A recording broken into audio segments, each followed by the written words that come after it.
Hey everybody, thanks so much for being patient, waiting for our exclusive with John Solomon. Part 2 just dropped today.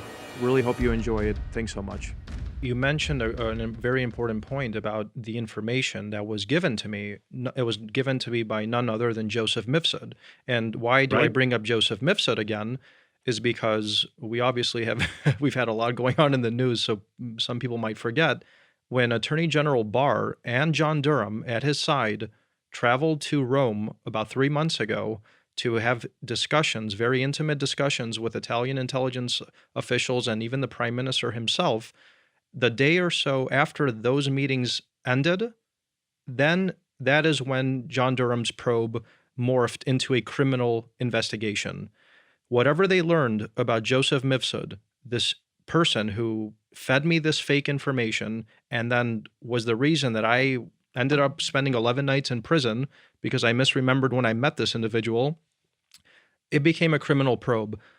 I have a question about him. Do you have the latest developments on Joseph Mifsud? Because it seems a person like him, and I know his circle, I knew his circle. This was a person very well connected to both European institutions, including the European Parliament, the European Commission, think tanks in Washington, D.C., the State Department. He was attending security conferences with none other than Ash Carter, who was the former U.S. Defense Secretary under Obama in Riyadh.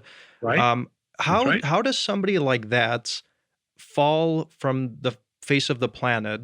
There are rumors that he's being protected by the Italian government. Do you have anything that you can add regarding where his whereabouts are? Well, I can. And if you remember a couple of months ago, maybe about 4 or 5 months ago, I was one of the very few people, along with a couple members of Congress and John Durham himself, who was able to obtain a deposition, Yes. the full deposition of Joseph Mifsud that he left behind with his lawyer in case something bad ever happened to him.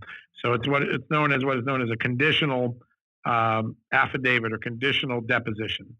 And it's very important, assuming these are his words, and they appear to be because they're transcribed, and his lawyer, Mr. Rowe, says they are his words. It's very important that he mentioned two things. The first is he was a long time assister of Western intelligence. He didn't say American, Hmm. he said Western intelligence. So that could be Five Eyes, that could be Italy, Australia, Great Britain, many other allies. And the second thing he said is that when he brought the woman to you posing as or telling you that she was Putin's niece, he said that she was basically a intern who was learning how to do spy work, and that Interesting. he was asked to have her pose as to pose that she was Putin's niece, but she was nothing of the sort. That's what he says in his deposition. That looks like a false flag operation. If his description of what he was asked to do, he says Link University gave him the assignment, get close to you, check out, plant the story of the emails, and then have bring this woman pretending to be Putin's niece to you. That's a classic, what we would call false flag operation in an intelligence world. What's important about that today is that he acknowledges that it was a ruse in his own words. So why the ruse? Who asked for the ruse? And the second thing that a lot of people who don't follow intelligence every day don't know, but you know this, when you do soft spying, not the real heavy duty, we're going to use all of the drones and phone tapping tools we have, but when you do soft spying, human soft spying, academics are often used to make those initial forays. Why? Because academics are non-threatening; they can get around. Even foreign countries aren't suspicious of them. Hmm. So, what do you see early on in the investigation of Trump-Russia collusion? You see two academics, Mifsud and Halper. Yes. That's the sort of soft spying capabilities that we often go on and would never be controversial had it not turned into what it turned into. I suspect that Joseph Mifsud worked for a university that does soft spying at the behest of some Western intelligence agency. That's certainly the operating theory of many people who've looked into it. Certainly the operating theory of his lawyer, who knows more about Joseph Mifsud than most. The question is, was it a legitimate query to begin with? When did it become corrupted? And hopefully John Durham is going to be able to draw that line for us in the near future. And one point I wanted to make about this university you mentioned, Link Campus. That's actually where I initially met Joseph Mifsud in early March That's right. of 2016. Now, why is this so important? Because not even the US media knew that I was joining the Trump campaign until the end of March of 2016. Yet, That's right. Link Campus knew all about me. I was introduced to Joseph Mifsud by none other than the former Italian foreign minister, that's foreign minister, Vincenzo Scotti. And Right. Mifs And yes. yeah. And Mifsud then continued a week or so after this meeting to introduce me, as you stated, to the fake niece of Vladimir Putin. Now, even before I met Joseph Mifsud in the early March at this campus in Rome, where the Italian foreign minister was chaperoning me around to meet Joseph Mifsud and some Libyan officials who were there during a symposium, the London Center for International Law Practice, this is the company Yeah. that I was a director at, and Joseph Mifsud was a director at, and they had reached out to me approximately 1 or 2 weeks after I joined Ben Carson's campaign. They hired me after I left Ben Carson's campaign, and it was that company and a woman named Arvinder Sambe, who I don't think has been Right. scrutinized enough, considering who she is connected to, not only in British intelligence circles, but also used to work directly with Bob Mueller himself after 9/11. She is the one who implored me to go to Link Campus, where I would meet all these incredible people who would help me on the campaign. And I later uh, run into Joseph Mifsud and the fake niece of Vladimir Putin, who, by the way, the Yeah. London Center of International Law Practice told me to go meet. So I would never have met Joseph Mifsud a second time in my life, or this fake niece of Vladimir Putin, if the London Center for International Law Practice had not vetted them before. So that's something that I think moving forward, this company might actually come back into the spotlight. I know Mueller wrote about it in his report, but as we look into the origins of this probe, we can't. We would be remiss if we didn't look into the motivations of this company not only hiring me initially, but then telling me to go meet Mifsud in Rome. I have one more, I unless you think have something to add.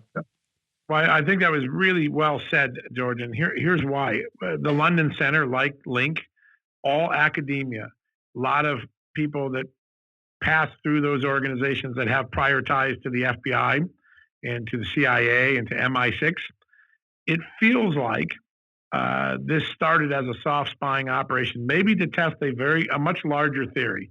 Not that Donald Trump was in bed with Russia, but that maybe Russia was targeting Republicans after years of sort of being at odds with the neocons in the Russian world, and that over time it evolved into something it was never intended to be. So you rightfully point out you're being targeted when people still think you were working for Ben Carson. And I think the IG went out of his way to mention in one footnote that the targeting of you or the inquiries about you began before you began working for Donald Trump formally. Yes. That I think lends credence to the bigger theory. I would not be surprised when this is all said and done that the original mission on some of these things with allies and maybe our own intelligence committee was just to see if Russia was changing tacks, that maybe they for years had treated the conservatives of neocons who thought nothing good of Russia, but had come to the conclusion maybe they could co-opt them with lots of love, and that this started as a legitimate soft intelligence operation to test the theory, and then very quickly devolved into something that became illegal or improper or abusive. I wouldn't be surprised if that's where this narrative ends when we're all done. That's a great point, John. John, I have one last question for you. Sure. It's on about Ukraine, which I am not as familiar with, and I know that you've been on the Ukraine beat for a very long time now. I know all the Enskis in the world. uh, Anyone whose name ends with SKY in Ukraine, I think I've encountered them. And it's what a colorful, tortured, unpredictable place Ukraine is. But there are many stories still to be told from Ukraine and many things to be validated for sure. So, what's on your mind about Ukraine? I can't wait to hear it. Well, speaking of validation, so that's what I want to get into. So, Attorney General Barr has said that he will accept information from Rudy Giuliani, who's Right? recently come back from Ukraine on a fact-finding mission, and we now know, due to your reporting, that the Black Ledger was fake. So, what? Yeah, very important. Yes, that's very. I thought that was very fascinating, considering it actually came from none other than Rick Gates, who then testified against Paul Manafort, which I thought was Yeah, very ironic. So that he my was one of Mueller's star witnesses, and one of Mueller's star witnesses very early on told the prosecutors that the second seminal piece of Russia collusion evidence, the first being Steele, right? What got him the FISA warrant. Mhm. The second big one that took Paul Manafort out from the campaign and launched the second leg of the criminal investigation was the Black Ledger. Yes. Well, Gates, who kept Manafort's books, who worked directly with the Party of Regents who was paying him, told um, Mueller very quickly, April 2018, a year before the report came out, the Black Ledger was a fabrication. It did not exist. The original accounting books were burned back in 2014. The accountant told him this didn't resemble anything he ever kept. The payments and dates didn't match. And here's the biggest thing of all. Paul Manafort never got paid in cash. He always got paid by wires. The book suggested he was past cash. So that when you step back and you think about how at first the fact that Robert Mueller's report excluded that piece of very important information that the Black Ledger made famous by the New York Times was bogus. I think he did a dereliction of duty to the American public without letting us know that was a testimony of Rick Gates. But two, step back and think about what we now know. The two seminal pieces of evidence that led to the whole Russia collusion narrative and the big investigations, the Black Ledger and the Steele dossier, are both now discredited, debunked. They were bunk from the beginning. And that raises the question of whether there was a much larger dirty trick. The chances that a dossier and a ledger are both faked by coincidence is very low, and the probability that there was a larger dirty trick going on becomes much, much stronger, much higher. It might be a private industry dirty trick. It might be a political party dirty trick that the FBI fell for. But that is such an important part of this narrative that many in the mainstream media have not yet reported on. If Ukraine was willfully part of this enterprise that you just mentioned, I'm not saying that you said they are, but if the Right. Ukrainian government, which I happen to believe, and I've been very vocal that I think that these countries were willfully assisting the potential sabotage of the Trump campaign because of their own vested interests in a Clinton presidency, and we could go through probably 100 reasons why they preferred a Clinton Yeah. presidency over an America First agenda. But that's for a different discussion. The question I have is, if Ukraine was willfully interfering in our election and trying to sabotage the campaign by fomenting or this fake narrative or establishing a fake crime on Paul Manafort, who was then, of course, the national chairman of the Trump campaign, to then result in the second leg of a criminal investigation that metastasized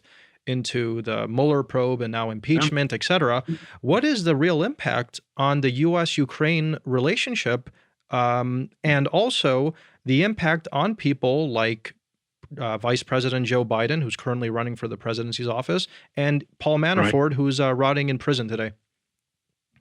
Well, let's take those in reverse order. I think at some point, if the evidence continues to develop like we think it will on the Manafort ledger and the Ukraine case, certainly Paul Manafort's lawyers will have an opportunity to go back to court or to make a really compelling case to the president for a pardon.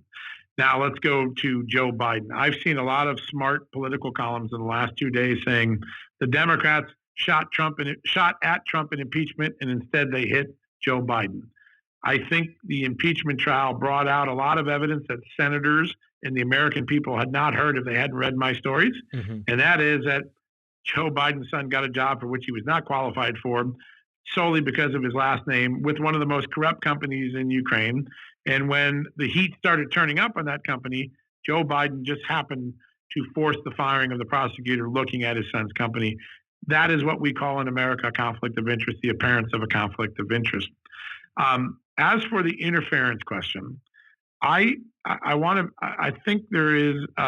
We have to deviate a little bit from the sort of interference we saw from Russia. Russia, though it didn't conspire with Donald Trump, and Donald Trump didn't conspire with Russia, Russia had what is known as a top-down election interference strategy. Some of their activities were designed to be discovered to confuse Americans. Others were secret.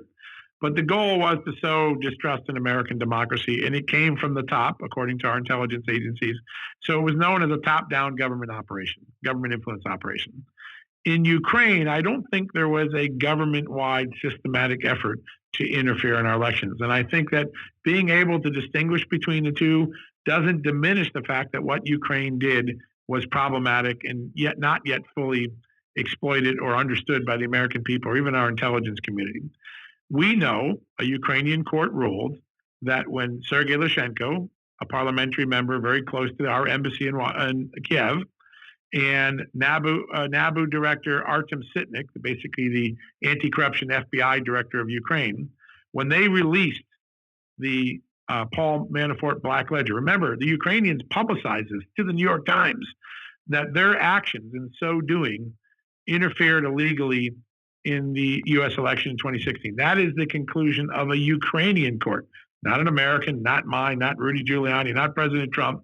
That's a Ukrainian legal court that made that conclusion.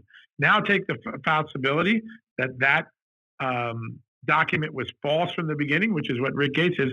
It becomes not only an interference, it becomes a dirty political trip that amounted to interference. I believe there are isolated episodes of individual members of the Ukraine government, the ambassador in Washington writing an op-ed critical of Trump, which ambassadors never would do during an election, visiting ambassadors. The release of the Black Ledger, some side discussions with a DNC contractor named Chalupa. There were isolated, not top-down across the board, but there were isolated episodes of interference by Ukraine that haven't been fully documented.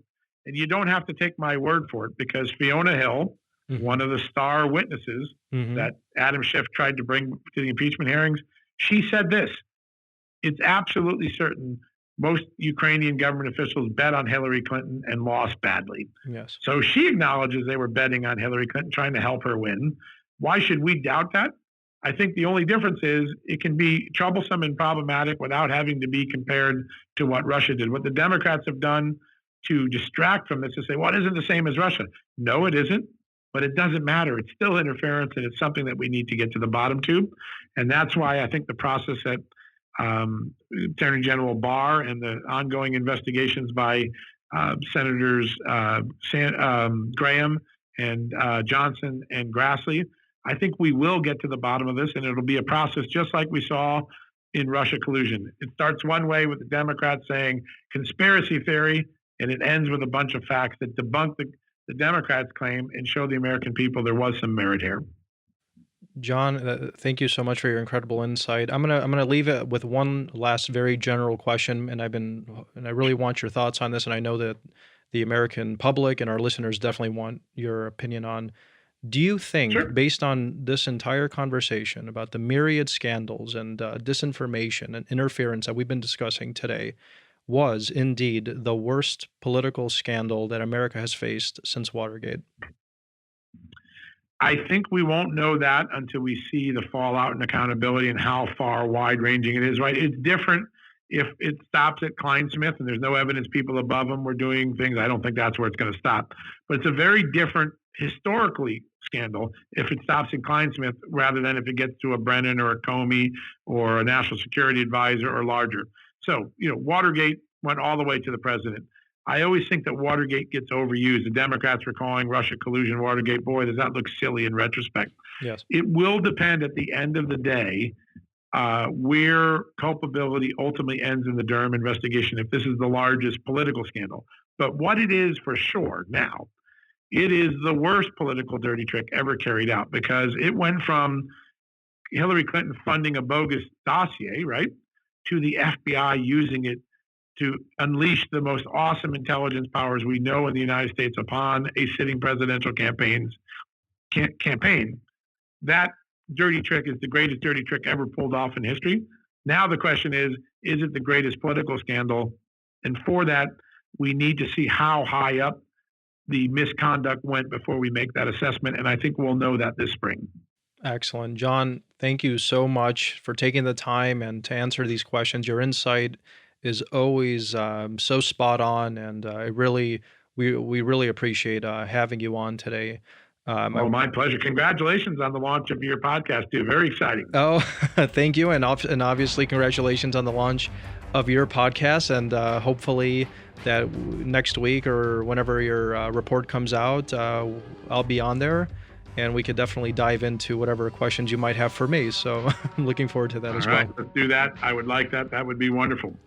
John, thanks again. And everybody, you can subscribe to our podcast on the Himalaya app or wherever you listen or watch your podcast. And also subscribe to John's new podcast, Solomon Reports, and tune into what he has in store as well. Thanks so much, and tune in next week.